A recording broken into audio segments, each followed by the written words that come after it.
dala bo'ldi. Dalalarim, Qaringlar meni.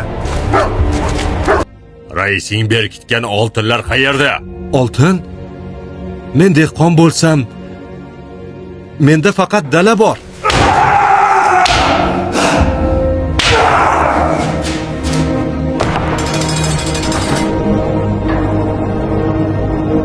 Assalomu alaykum, hurmatli kitobxon. Men sizlarga Tog'ay Murodning Otamdan qolgan dalalar romani haqida so'zlab bermoqchiman. Otamdan qolgan dalalar romani sobiq Sovet tuzumi davridagi o'zgarishlar, oddiy dehqon oilasida yoritib berilgan.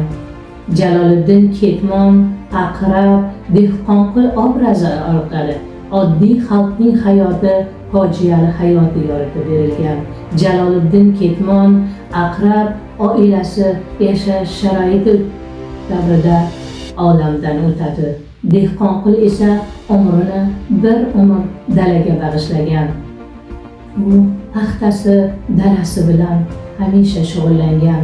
O'zi dalada ishlagani kabi u ayolining ham hamisha dalada ishlatadi. Unga tinim bermaydi, bir kun ham dam bermaydi. Bu qiyinchiliklarga chidamagan ayoli o'ziga o't qo'yaveradi. Natijada dehqonqul ham dalasini sevsa-da, paxtasini sevsa-da, lekin o'zi qamalib ketadi.